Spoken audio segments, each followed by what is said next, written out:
Hi. So, you might realise, the eagle-eyed amongst you, this has basically been filmed at the same time as the previous one.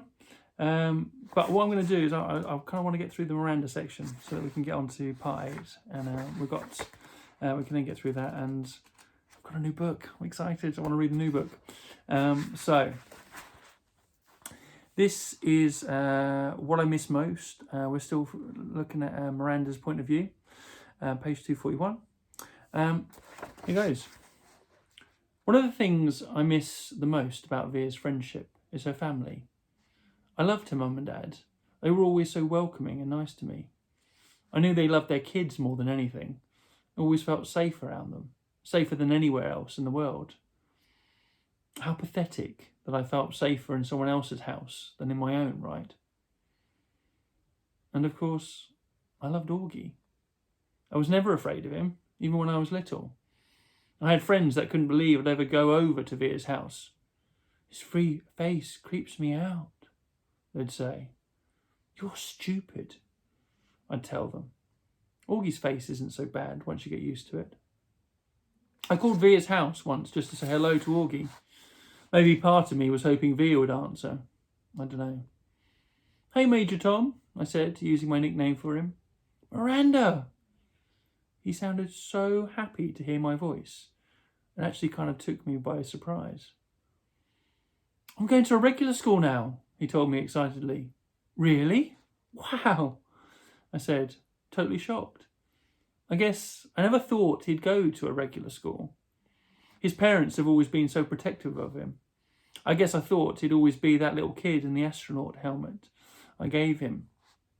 Talking to him, I could tell he had no idea that Via and I weren't close anymore. It's different in high school, I explained to him. You end up hanging out with loads of different people. I have some friends in my new school, he told me. A kid named Jack and a girl named Summer. That's awesome, Augie, I said.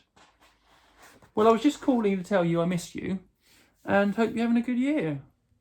Feel free to call me whenever you want, okay, Augie? You know I love you always. Love you too, Miranda. Say hi to Via for me. Tell her I miss her. I will. Bye. Bye. Next chapter. Extraordinary, but no one there to see.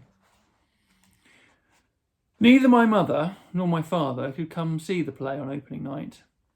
My mother, because she had this thing at work, and my dad, because his new wife was going to have her baby any second now, and had to be on call.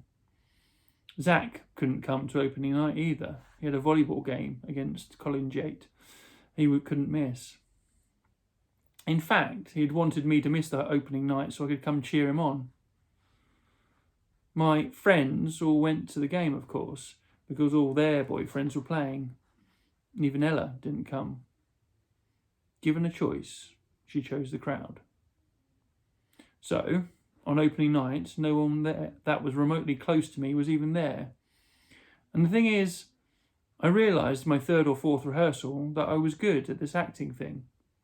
I felt the part. I understood the words I spoke. I could read the lines as if they were coming from my brain and my heart. And on opening night, I can honestly say I knew I was going to be more than good. I was going to be great. I was going to be extraordinary. But there'd be no one there to see. We were all backstage, nervously running through our lines in our heads. I peeked through the curtain at the people talking, taking their seats in the auditorium. And that's when I saw Augie walking down the aisle with Isabel and Nate. They took 3 seats in the 5th row near the middle. Augie was wearing a bow tie, looking around excitedly. He'd grown up a bit since I'd last seen him, almost a year ago. His hair was shorter, and he was wearing some kind of hearing aid now. His face hadn't changed a bit. Davenport was running through some last-minute changes with the set decorator. I saw Justin pacing off stage left, mumbling his lines nervously. Mr. Davenport, I said, surprising myself as I spoke. I'm sorry, but I can't go on tonight. Davenport turned around slowly. What? He said. I'm sorry. Are you kidding? I'm just... I muttered, looking down. I don't feel well. I'm sorry. I feel like I'm going to throw up. This was a lie. It's just last-minute jitters. No, I can't do it. I'm telling you. Davenport looked furious. Miranda, this is outrageous. I'm sorry. Davenport took a deep breath, like he was trying to restrain himself. To be truthful, I thought he looked like he was going to explode. His forehead turned bright pink. Miranda, this is absolutely unacceptable. Now go take a few deep breaths and... I'm not going on, I said loudly, and the tears came to my eyes fairly easily. Fine, he screamed, not looking at me. Then he turned to a kid named David, who was a set decorator. Go find Olivia in the lighting booth. Tell her she's filling in for Miranda tonight. What? Said David, who wasn't too swift. Go! Shouted Davenport in his face. Now!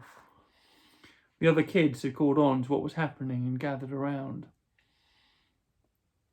What's going on? Said Justin. Last minute change of plans, said Davenport. Miranda doesn't feel well. I feel sick, I said, trying to sound sick. So why are you still here? Davenport said to me angrily. Stop talking, take off that costume and give it to Olivia, okay? Come on, everybody, let's go, go, go. I ran backstage to the dressing room as quickly as I could and started peeling off my costume. 2 seconds later, there was a knock and Via half opened the door. What's going on? She said. Hurry up, put it on, I answered, handing her the dress. You're sick? Yeah, hurry up. Via looked stunned, took off a t-shirt and jeans and pulled the long dress over her head. I pulled it down for her and then zipped up the back. Luckily, Emily Webb didn't go on until 10 minutes into the play, so the girl handling hair and makeup had time to put Via's hair up in a twist and do a quick makeup job. I'd never seen Via with a lot of makeup on. She looked like a model. I'm not even sure I'll remember my lines, Via said, looking at herself in the mirror. Your lines? You'll do great, I said. She looked at me in the mirror. Why are you doing this, Miranda? Olivia! It was Davenport, hush-shouting from the door. You're on in 2 minutes. It's now or never. Via followed him out the door, so I never got the chance to answer her question. I don't know what I would have said anyway. I wasn't sure what the answer was. Next chapter, the performance. I watched the rest of the play from the wings just off stage next to Davenport. Justin was amazing, and Via, in that heartbreaking last scene, was awesome. There was one line she flubbed a bit, but Justin covered for her, and no one in the audience even noticed. I heard Davenport muttering under his breath, Good, good, good.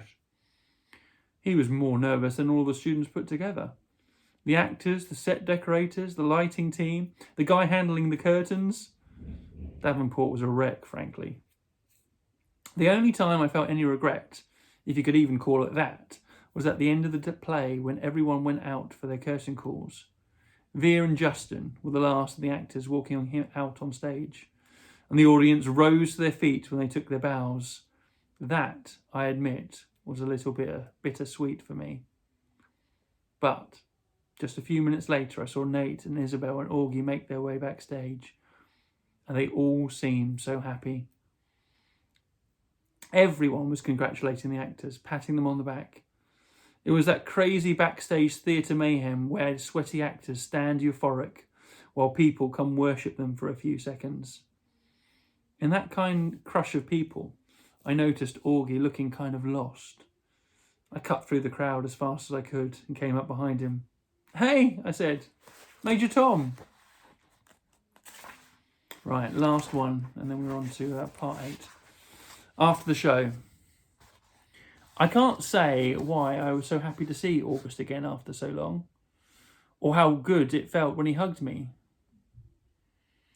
I can't believe how big you've gotten, I said to him.